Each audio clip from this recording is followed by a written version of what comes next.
Welcome to the Peak Performance and Peak Satisfaction podcast with Master Executive Coach Sherry Gregoff. Sherry helps business people perform better, get rewarded handsomely, and actually enjoy their work.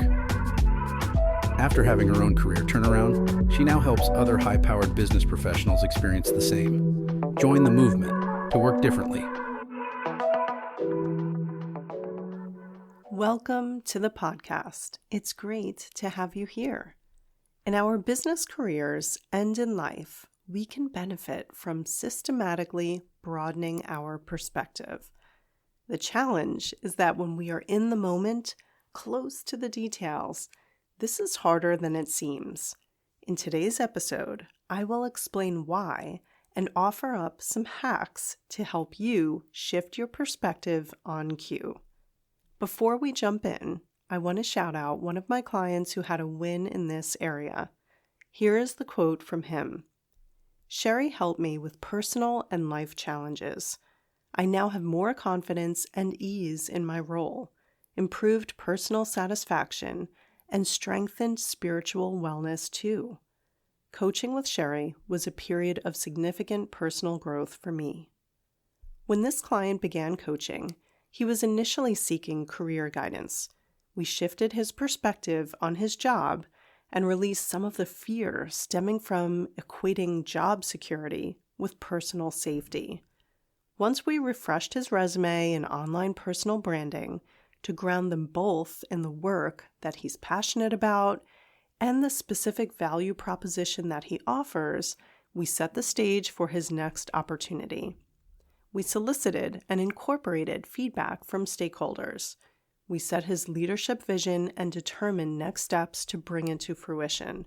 From there, we turned to the work trauma he had experienced and the trauma in his personal life growing up, which had shaped him both professionally and personally. We decided what aspects of his identity he was ready to outgrow and which he would lean into to continue to serve him well. By the end of the coaching engagement, what was most valuable to him was this new perspective, not only on his work, but the bigger questions in life. How to find our own sufficiency with where we are to open the door to better opportunities. His own answers to the questions of purpose and faith, and finding a new reserve of resourcefulness and resilience for the inevitable curveballs in life that come up. In every instance, it's the outside perspective that broadened the opportunity set for him and revealed solutions. Similar victories are shared by all of my clients, and I have experienced it too in my own career turnaround. So let's hop to today's podcast content and get you on your way to experiencing this also. Missing the wood through the trees, or missing the forest through the trees, depending on where you are in the world. We can be so focused on the tree right in front of us that we don't see the bigger picture of everything else surrounding us or the context. Another way to describe it is being in the weeds. We are often too close to the problem to spot the solution. Enter a coach. As a coach, I offer different and broader perspectives than what is immediately accessible to my clients in the moment. In fact, this is why I engage my own coach. Even the best brain surgeon in the world, if their own brain surgery is needed, they would turn to another surgeon to do it.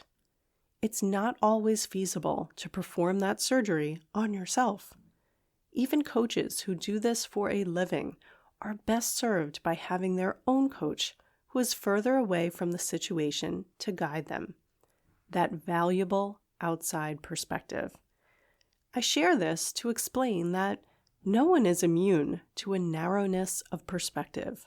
It's nothing to judge yourself about. We are all in it together. Broadening perspective is a skill that we're always building.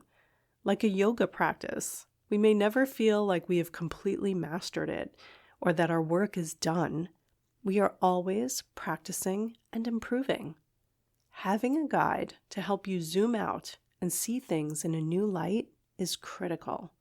In today's episode, you will learn what is behind this dynamic, why it's common to every human being, and some brain hacks to help you shift your perspective and build this muscle. You ready? First then, why? Why does this happen? What's going on in our beautiful brains to make it so? Our brain is great at scanning for problems or threats. Think back to caveman days. Threats to our survival were imminent. This primal wiring to scan for danger and keep ourselves safe was very helpful. Now, in our relatively cushy lives, not so much. We end up overestimating the danger around every corner. Our brain can start to camp out in worst-case scenario, catastrophic thinking. We spot problems and then promptly go down the rabbit hole of how those problems can turn into our demise. It's a natural place for our brain to go when we're in this survival mode.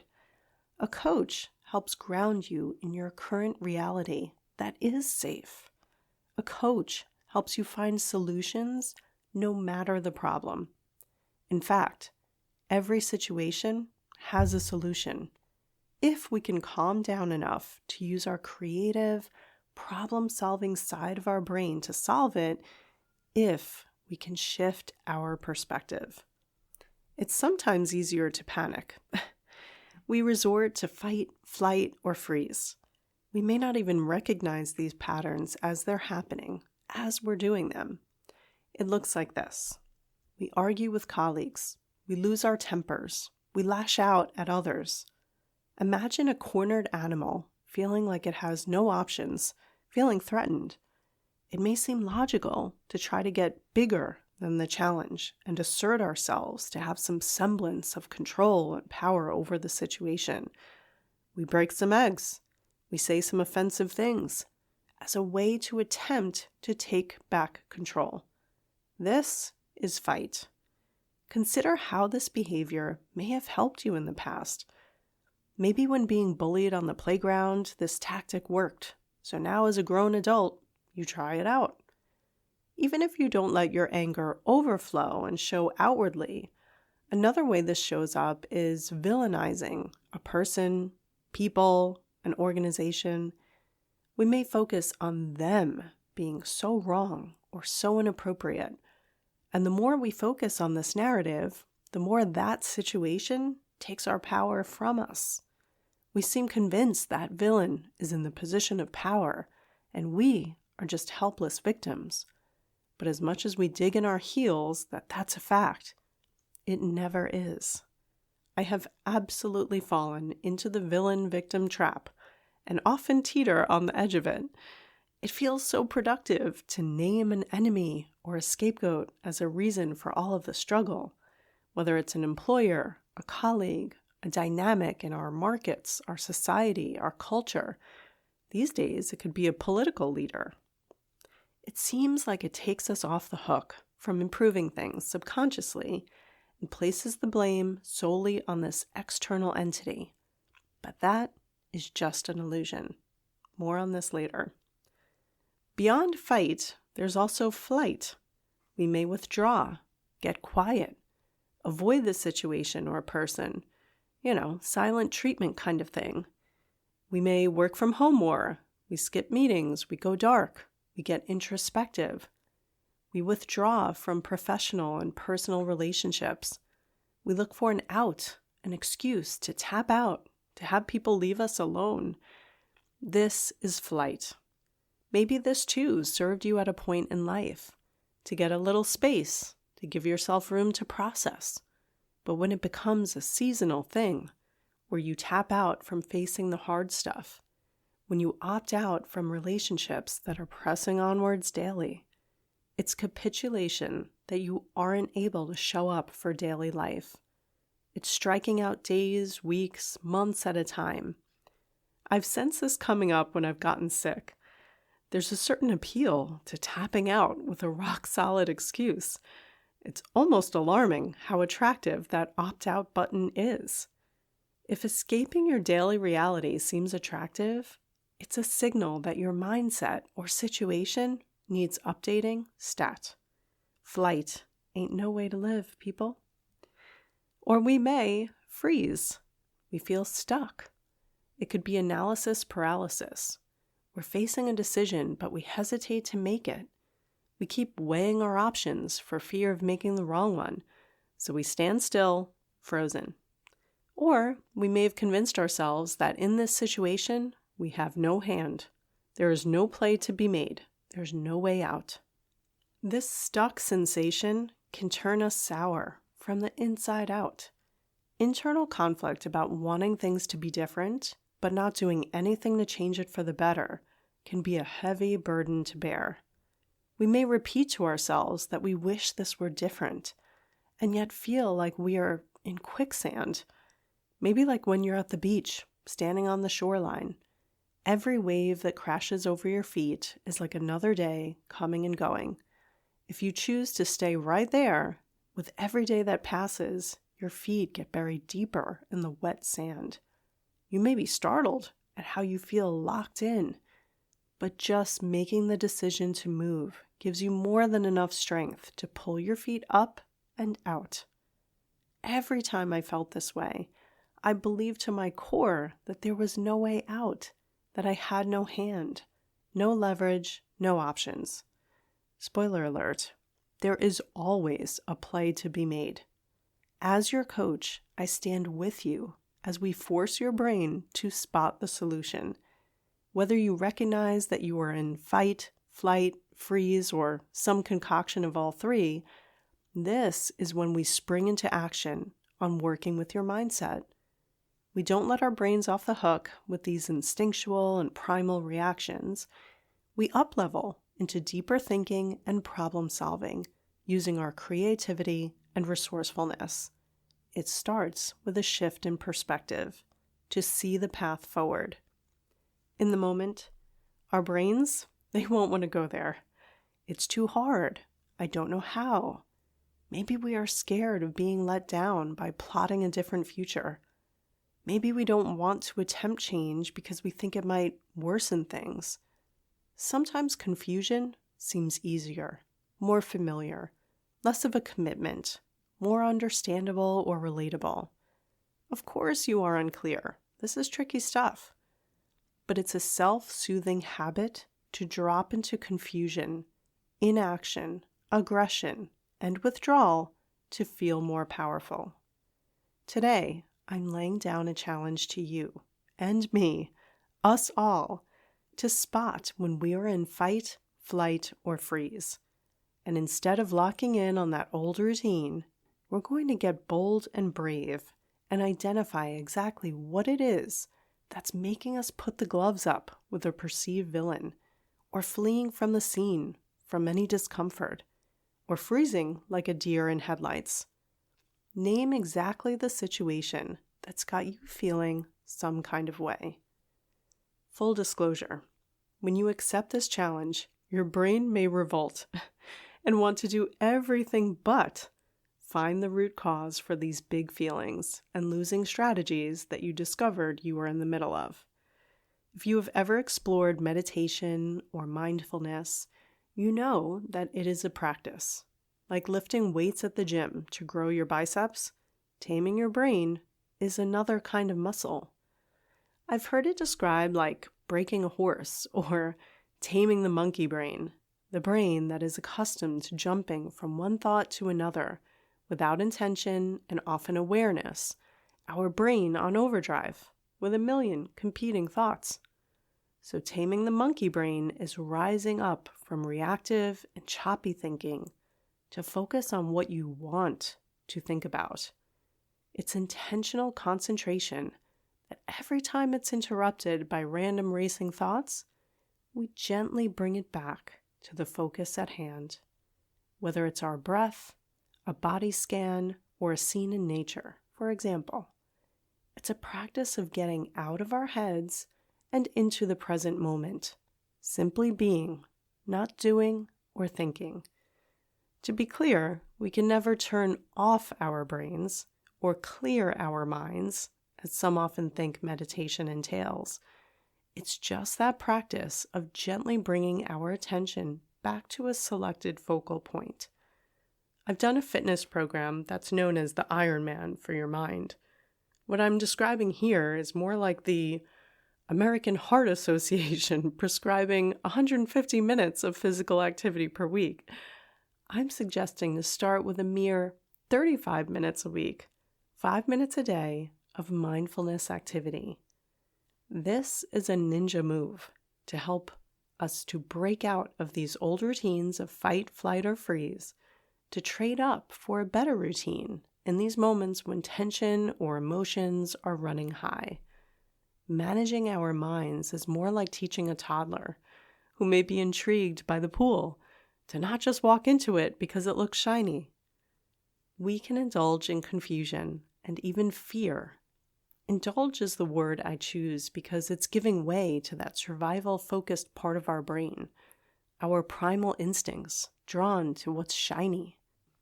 As you know, we have a higher level of thinking available to us than most animals, but only if we choose to tap into it. Enter this practice of pausing when we recognize fight, flight, or freeze inviting us to old habits. By pausing and redirecting our thoughts, we are opening the door to higher level thinking and problem solving. Yes! There is another path beyond fight, flight, or freeze that can help you recognize when it's time to upshift into higher level of thinking and problem solving. There are 4 predispositions that we might overemphasize in times of stress. We may lean into what can be a good thing usually, but when taken so far with a fear-based survival mentality, it can be our downfall. First is our emotional side. If you tend to be a connector, focused on your feelings and that of others, seeking consensus and keeping the peace, notice if you lean in here during times of stress. Maybe you get very focused on other people's behaviors and whether they are appropriately supporting you or how they are making you feel. Or maybe you just want to appease others when things get difficult. Or you may be a rational thinker, and you may hope to reason your way out of a dilemma and get so focused on the linear facts or what every actor would do if they were completely logical that we misread the situation and lose our audience. If we're natural drivers, we may want to rule over the situation and lead the way forward without any particular game plan or buy-in. This can come across as bossiness, and we experience frustration with everyone not following our script. If we're fun-seeking individuals, we may sense the challenge or conflict a mile away and have no interest in engaging with what appears to be all downside, not exciting or pleasant, so we tap out altogether. If any of these 4 dispositions sound like a go-to of yours, add them to your watch list alongside fight, flight, or freeze. So now that we know what to look out for as the losing strategies when in times of stress, let's discuss what to do instead. So you spotted yourself inside a pattern or routine that you realize isn't so productive. Well done. Here's what you need to know next. Perception is everything. How we perceive what is happening around us drives our emotions and actions, and ultimately our outcomes. How we perceive what's happening around us is more important than what is factually and objectively observable of our situation. Have you heard that beauty is in the eye of the beholder? We know that beauty is subjective. How different people perceive the level of beauty in a person or landscape differs. So there's the objectively observable facts. This human is in front of me, or this external circumstance in my situation. And then there is our interpretation of them, our judgment of them, and what we make them mean about us and our future. For example, we may see a peer get promoted and ourselves be rejected for promotion this year. Those are the facts, indisputable. But our perception of the situation might be that our peer is accepted and belongs, while we are outcasts, not valued by management. Our perception might be that our future is limited in this organization, that we will never reach our goals here, that our manager took advantage of us. These thoughts may make us feel unappreciated, wronged, resentful, disappointed, desperate, and angry. Here's why these sharp emotions follow. We see thoughts that cross our minds like news headlines, facts, but it's more like fake news. It's just one interpretation of the facts.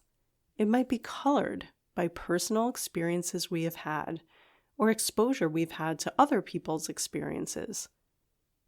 Maybe this promotion setback happened to us before and we capped out on advancing at that last organization.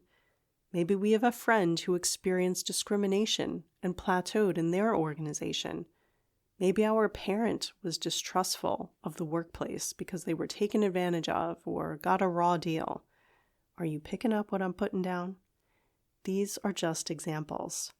All day, every day, we are presented with objective facts of our situation. How we interpret them and what we make them mean about us and our future is crucial, even more important than the development occurring itself. Without setting our brain on an intention, a constructive way of interpreting the facts happening around us, our brain will try to draw connections, to infer things, but it's just taking guesses. It's just offering up fake news. Pulling from your experience or that of a friend or family member to draw a conclusion in your own situation that might be quite different, actually, is an efficiency hack that your brain does, but it's likely limiting you. So when your mind presents something as fact, grow accustomed to assuming it's fake news to start. It's time to take a closer look to vet what is fact and what is fiction. As a coach, I'm your partner in investigating and fact-checking your thoughts. It's like Snopes on your brain. I run the operation to understand what is happening in your brain, and I show it back to you like forensics.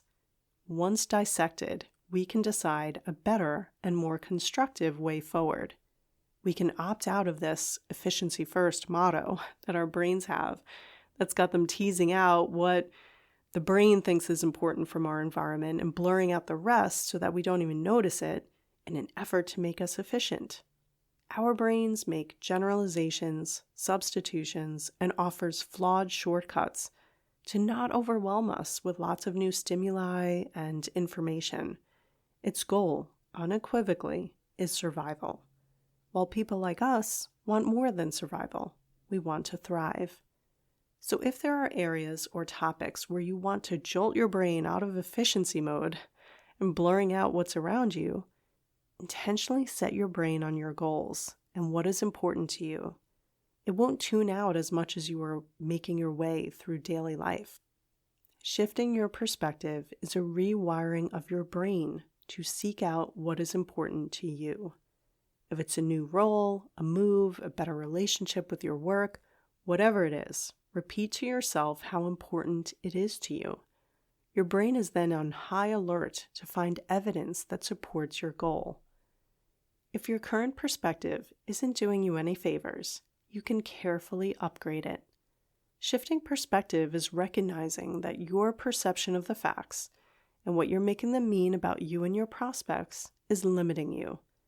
Getting outside perspective is hearing a new way of perceiving the situation that may not have occurred to you or been available to you before. It usually takes another person who is farther from the situation to prompt you to explore different perspectives. When we're in it, we are so locked in to our version of the story that it can seem impossible to even believe there's another version of the story that's just as, if not more, accurate. In fact, accuracy isn't really the goal here. There's one set of objectively observable facts that any human could report on as to what has occurred. Then there are the thoughts we choose to think about those facts. Those are totally subjective. And since we get to choose our subjective interpretation, it's always wisest to choose the one that is most constructive, most helpful to us. Let's take an example to put this into practice. The facts of your situation at work may be this. Layoffs are happening. Long-tenured employees have been terminated. These are objectively observable facts. We can gather data on the number of people terminated over what dates and the years of tenure that they have. These are indisputable facts. They in themselves are also neutral. This is happening. This is reality. Now let's move on to our interpretation of those facts. The company shouldn't be terminating long-standing employees. The company has no regard for employee loyalty or expertise.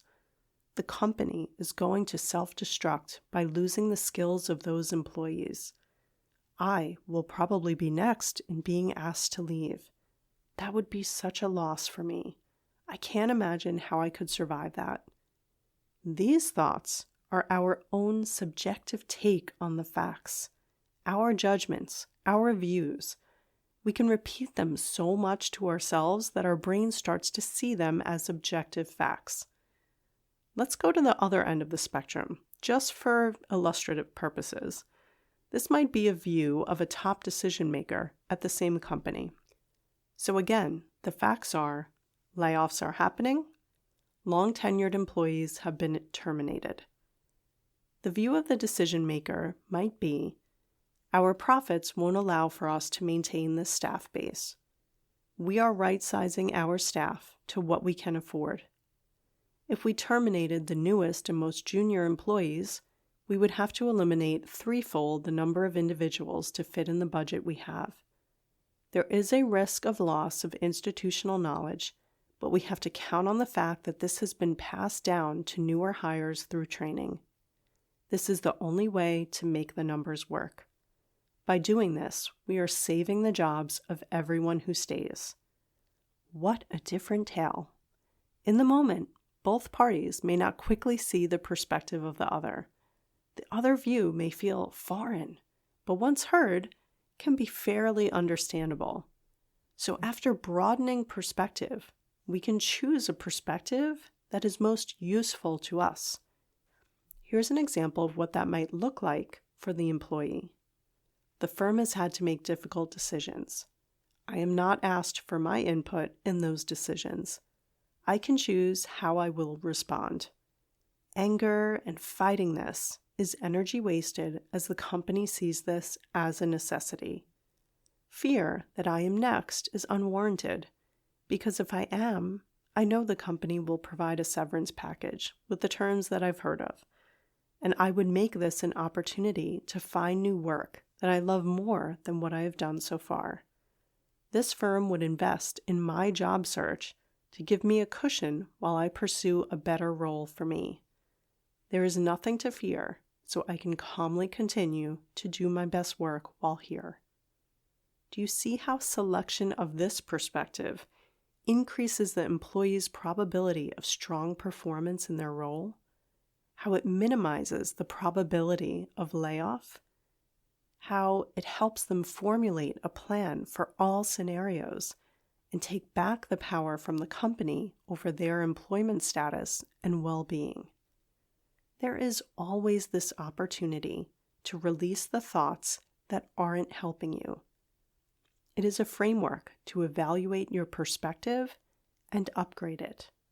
We can choose the thoughts that are most constructive and helpful to us time and again. It takes forging a new neural pathway, a new thought pattern that may feel foreign at first. It requires practice, thinking that thought with intention, repeating it to ourselves until we believe it, directing our brain to find all the evidence that it is true, sometimes on a daily basis. Finding outside perspective is more than just dumping your scenario on someone and seeing their perception of it.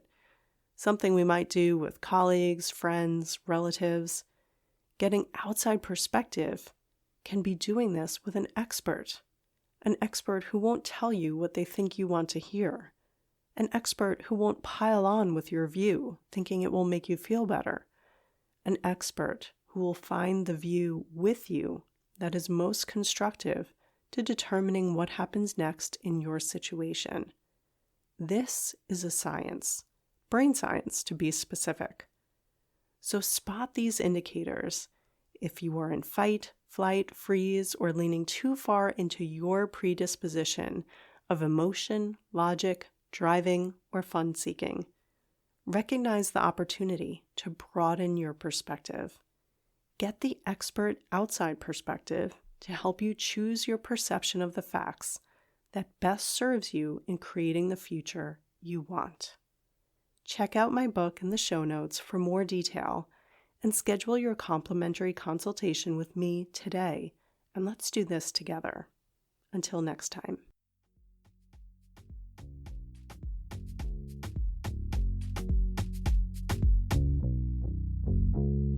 Looking for support in applying the principles and strategies in today's episode?